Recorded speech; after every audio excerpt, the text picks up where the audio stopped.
Hello friend, स्वागत है आपका अपने चैनल लास्ट क्लास में। आज के इस वीडियो में सामाजिक विज्ञान और विज्ञान के 20 ऑब्जेक्टिव प्रश्न हम आपको देंगे। अगर आप लोग थोड़ी सी भी मन से पढ़ाई करते हैं तो आपका 20 में से 15 सही हो जाएगा। अगर आप लोग मन से पढ़ाई नहीं करते हैं तो यहाँ पे आपका 20 में से 15 नहीं सही हो पाएगा। तो अगर आपका 20 में से 15 नहीं सही हो पाता है तो आपको थोड़ी सी मन लगा के यहाँ पे पढ़ाई करना है और इस वीडियो को शुरू से लेकर अंत तक देखना है और लास्ट में आपको बताना है कि आपका 20 प्रश्नों में से कितना सही हुआ।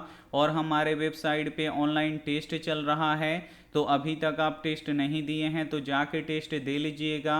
अगर आपको ऑनलाइन टेस्ट देना नहीं आता है तो वीडियो के लास्ट में हम आपको बताएंगे कि आप लोग ऑनलाइन टेस्ट कैसे दे सकते हैं। और अभी तक आप हमारे व्हाट्सएप ग्रुप में नहीं जुड़े हैं तो ये हमारा व्हाट्सएप नंबर है, इस पे आपको बोलना है कि सर मुझे ग्रुप में जोड़ दीजिए, तो हम आपको ग्रुप में जोड़ देंगे। तो आइए शुरू करते हैं पहले नंबर प्रश्न से।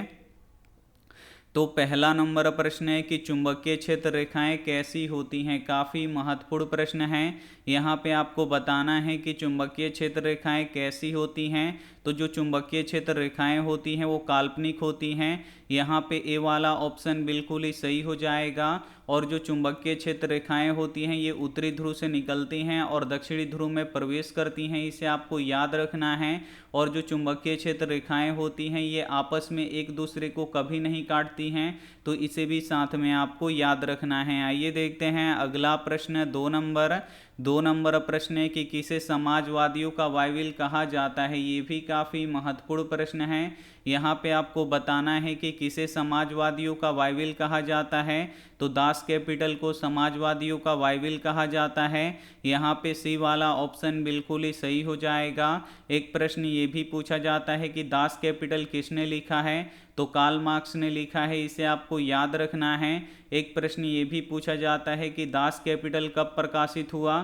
तो 1867 ईस्वी में प्रकाशित हुआ, तो इसे भी साथ में आपको याद रखना है। आइए देखते हैं अगला प्रश्न, 3 नंबर प्रश्न है कि 1 HP किसके बराबर होता है। यहाँ पे आपको बताना है कि 1 HP यानी 1 हॉर्स पावर किसके बराबर होता है। तो 746 वाट के बराबर होता है, इसे आपको याद रखना है। यहाँ पे सी वाला ऑप्शन बिल्कुल ही सही हो जाएगा। एक प्रश्न ये भी पूछा जाता है कि विद्युत शक्ति का SI मात्रक क्या होता है। तो वाट होता है और वाट को W से सूचित किया जाता है, तो इसे भी साथ में आपको याद रखना है। आइए देखते हैं अगला प्रश्न, 4 नंबर प्रश्न है कि जनेवा समझौता कब हुआ था। काफ़ी महत्वपूर्ण प्रश्न है।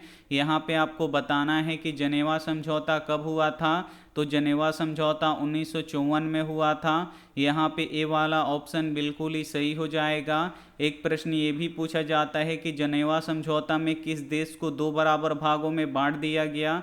तो वियतनाम को 2 बराबर भागों में बांट दिया गया, तो इसे भी साथ में आपको याद रखना है। आइए देखते हैं अगला प्रश्न, 5 नंबर प्रश्न है कि कार के अग्रदीप में किस दर्पण का प्रयोग होता है। यहाँ पे आपको बताना है कि कार के अग्रदीप यानी कार के हेडलाइट में किस दर्पण का प्रयोग होता है। तो अवतल दर्पण का प्रयोग होता है। यहाँ पे बी वाला ऑप्शन बिल्कुल ही सही हो जाएगा। और अवतल दर्पण का उपयोग हम कहाँ पे करते हैं। तो हजामत और दाढ़ी बनाने में करते हैं, तो इसे भी साथ में आपको याद रखना है। एक प्रश्न ये भी पूछा जाता है कि मोटर गाड़ी में साइड मिरर के रूप में हम किस दर्पण का प्रयोग करते हैं। तो उत्तल दर्पण का प्रयोग करते हैं, तो इसे भी साथ में आपको याद रखना है। आइए देखते हैं अगला प्रश्न, 6 नंबर प्रश्न है कि चावल है। यहाँ पे आपको बताना है कि चावल कौन सी फसल है। तो जो चावल है ये खरीफ फसल है। यहाँ पे ए वाला ऑप्शन बिल्कुल ही सही हो जाएगा।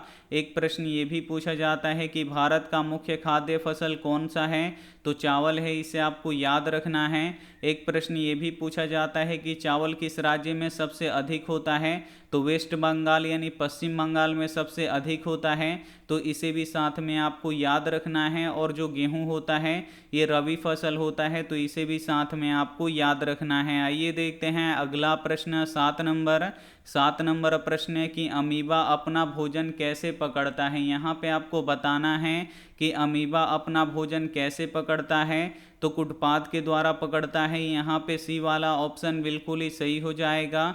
और जो अमीबा होता है ये एक कोशिकीय जीव होता है, इसे आपको याद रखना है। एक प्रश्न ये भी पूछा जाता है कि किस में द्विखंडन होता है, तो अमीबा में द्विखंडन होता है, तो इसे भी साथ में आपको याद रखना है। आइए देखते हैं अगला प्रश्न 8 नंबर प्रश्न है कि गांधी जी ने सत्याग्रह का प्रयोग पहली बार कहाँ किए। काफ़ी महत्वपूर्ण प्रश्न है। यहाँ पे आपको बताना है कि गांधी जी ने सत्याग्रह का प्रयोग पहली बार कहाँ किए थे, तो दक्षिण अफ्रीका में किए थे। यहाँ पे बी वाला ऑप्शन बिल्कुल ही सही हो जाएगा।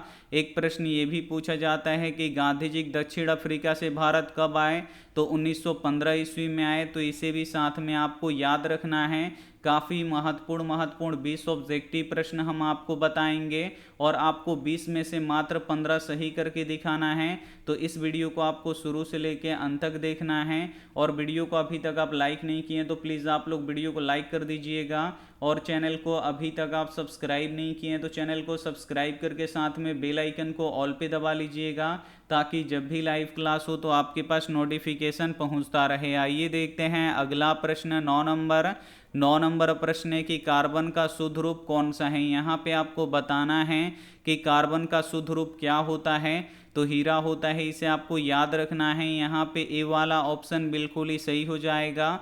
और जो हीरा होता है ये दुनिया का सबसे कठोर पदार्थ होता है, इसे आपको याद रखना है। और जो हीरा होता है और ग्रेफाइट होता है ये कार्बन का अपरूप होता है और दोनों ही अधातु होता है, तो इसे भी साथ में आपको याद रखना है। आइए देखते हैं अगला प्रश्न 10 नंबर प्रश्न है कि पूर्ण स्वराज की मांग कांग्रेस के किस अधिवेशन में किया गया। यहाँ पे आपको बताना है कि पूर्ण स्वराज की मांग कांग्रेस के किस अधिवेशन में किया गया, तो लाहौर अधिवेशन में किया गया। यहाँ पे ए वाला ऑप्शन बिल्कुल ही सही हो जाएगा। एक प्रश्न ये भी पूछा जाता है कि लाहौर अधिवेशन कब हुआ था, तो 1929 ईस्वी में हुआ था, तो इसे भी साथ में आपको याद रखना है। और कांग्रेस का स्थापना कब हुआ था, तो 1885 ईस्वी में हुआ था, तो इसे भी साथ में आपको याद रखना है। आइए देखते हैं अगला प्रश्न है 11 नंबर प्रश्न है कि आग को बुझाने के लिए किस गैस का प्रयोग किया जाता है। यहाँ पे आपको बताना है कि आग को बुझाने के लिए किस गैस का प्रयोग किया जाता है, तो कार्बन डाइऑक्साइड गैस का प्रयोग किया जाता है। यहाँ पे डी वाला ऑप्शन बिल्कुल ही सही हो जाएगा।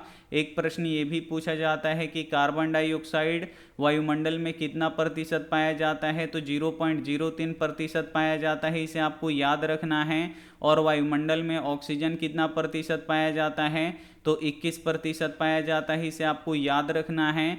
एक प्रश्न ये भी पूछा जाता है कि वायुमंडल में सबसे अधिक कौन सा गैस पाया जाता है, तो नाइट्रोजन गैस पाया जाता है। और नाइट्रोजन गैस कितना प्रतिशत पाया जाता है, तो 78% पाया जाता है, तो इसे भी साथ में आपको याद रखना है। आइए देखते हैं अगला प्रश्न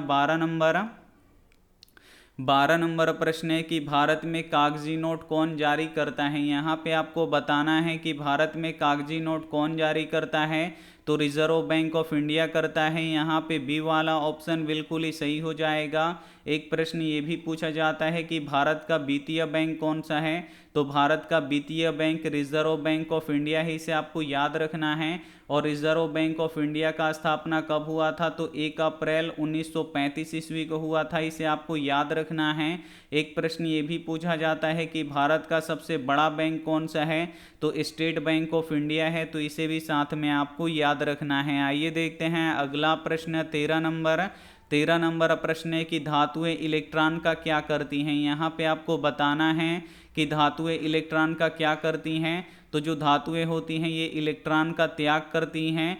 यहाँ पे बी वाला ऑप्शन बिल्कुल ही सही हो जाएगा। एक प्रश्न ये भी पूछा जाता है कि धातु के अंतिम कक्षा में कितने इलेक्ट्रॉन होते हैं, तो 1, 2 या 3 इलेक्ट्रॉन होते हैं, इसे आपको याद रखना है। और जो अधातु होता है वो इलेक्ट्रॉन को ग्रहण करता है। और अधातु के बाह्यतम कक्षा में 5, 6 या 7 इलेक्ट्रॉन होते हैं, तो इसे भी साथ में आपको याद रखना है। आइए देखते हैं अगला प्रश्न 14 14 नंबर प्रश्न है कि अर्थव्यवस्था कितने प्रकार के होते हैं। यहाँ पे आपको बताना है कि अर्थव्यवस्था कितने प्रकार के होते हैं।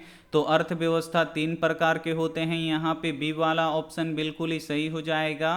पहला होता है पूंजीवादी अर्थव्यवस्था, और पूंजीवादी अर्थव्यवस्था किस देश में है, तो अमेरिका में है। और दूसरा होता है साम्यवादी अर्थव्यवस्था, और साम्यवादी अर्थव्यवस्था किस देश में है, तो चीन में है। और तीसरा होता है मिश्रित अर्थव्यवस्था, और मिश्रित अर्थव्यवस्था किस देश में है, तो अपने देश भारत में है। तो इसे भी साथ में आपको याद रखना है। आइए देखते हैं अगला प्रश्न 15 नंबर प्रश्न है कि तरंग दैर्ध्य को किस में मापते हैं। यहाँ पे आपको बताना है कि तरंग दैर्ध्य को किस में मापते हैं। तो तरंग दैर्ध्य को एंगस्ट्रॉम में मापते हैं।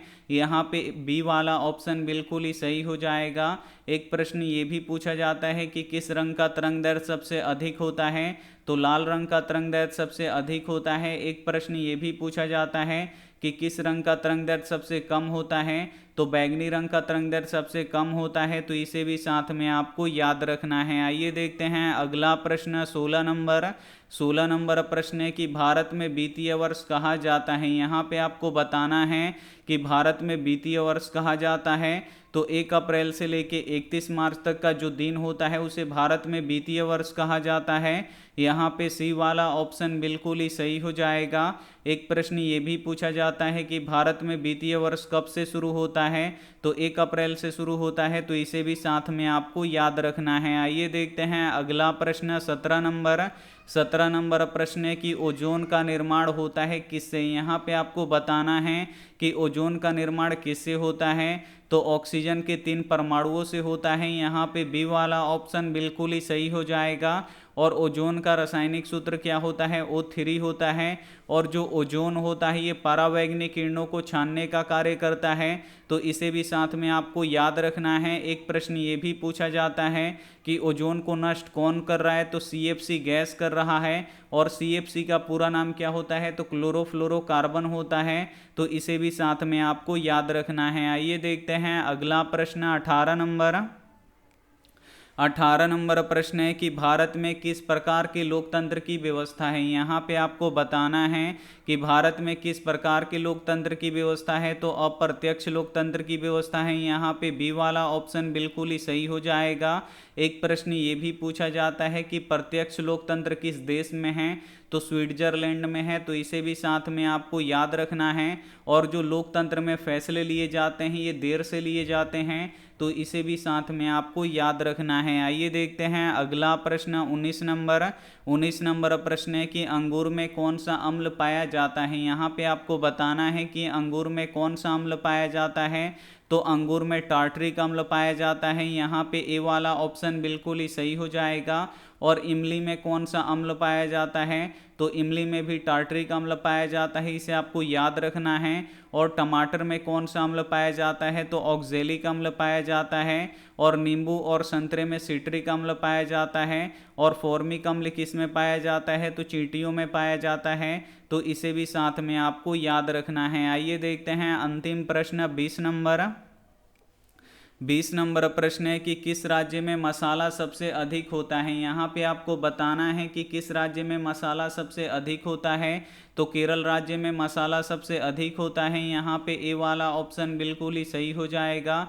एक प्रश्न ये भी पूछा जाता है कि नारियल किस राज्य में सबसे अधिक होता है, तो नारियल सबसे अधिक केरल राज्य में होता है। एक प्रश्न ये भी पूछा जाता है कि किस राज्य की साक्षरता दर सबसे अधिक है, तो केरल राज्य की साक्षरता दर सबसे अधिक है। इसे आपको याद रखना है, लगभग 96% है। तो इसे भी साथ में आपको याद रखना है। यहाँ पे आप लोग 20 प्रश्न सॉल्व कर चुके हैं। अब आप हमें कमेंट करके बताइए कि आपका 20 में से 15 सही हुआ कि नहीं हुआ। अगर आपका 20 में से 15 सही हो जाता है तो आपकी तैयारी काफ़ी अच्छी चल रही है। बिल्कुल ऐसी तैयारी आपको करते रहना है। और जिनका यहाँ पे 20 में से 15 सही नहीं हुआ है तो थोड़ा सा आपको और मन लगा के पढ़ाई करना है। अब हम यहाँ पे आपको बताएंगे कि आप लोग ऑनलाइन टेस्ट कैसे दे सकते हैं। और उससे पहले अगर आप लोग वीडियो को लाइक नहीं किए तो वीडियो को लाइक कर दीजिए। और चैनल को अभी तक आप सब्सक्राइब नहीं किए तो चैनल को सब्सक्राइब कर दीजिए। साथ में बेल आइकन को ऑल पे दबा दीजिए ताकि जब भी क्लास हो तो आपके पास नोटिफिकेशन पहुंचता रहे। तो आइए अब हम आपको बताते हैं कि आप लोग ऑनलाइन टेस्ट कैसे दे सकते हैं। तो सभी के फ़ोन में होता है क्रोम और गूगल।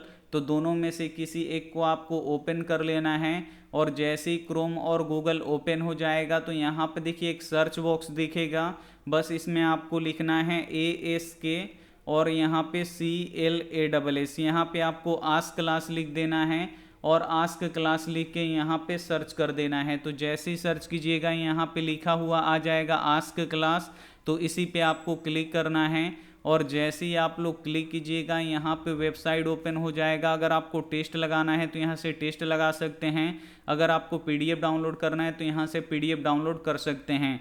तो अगर आपको टेस्ट देना है तो इस टेस्ट वाले बटन पे आपको क्लिक करना है और यहाँ पे बहुत सारा टेस्ट ओपन हो जाएगा। तो इसमें से आपको कौन सा टेस्ट देना है, तो जो सबसे ऊपर वाला होगा यही आपको टेस्ट देना है। तो सबसे ऊपर वाले टेस्ट पे हम क्लिक करेंगे तो हमारा टेस्ट ओपन हो जाएगा। अब आपको यहाँ पे नीचे आना है और यहाँ पे देखिए लिखा हुआ है स्टार्ट, तो बस स्टार्ट वाले बटन पे क्लिक कीजिएगा तो यहाँ पे नाम पूछेगा। अगर नाम नहीं लिखिएगा तो यहाँ पे देखिए ये आगे नहीं बढ़ेगा, तो यहाँ पे आपको नाम लिखना पड़ेगा। उसके बाद यहाँ पे नेक्स्ट कर दीजिएगा। उसके बाद यहाँ पे देखिए टेस्ट ओपन हो गया। इस टेस्ट में टोटल 20 प्रश्न हैं और प्रत्येक प्रश्न का 4 ऑप्शन है जिसमें से एक सही है। सही वाले ऑप्शन पे टिक कीजिएगा तो ग्रीन हो जाएगा और गलत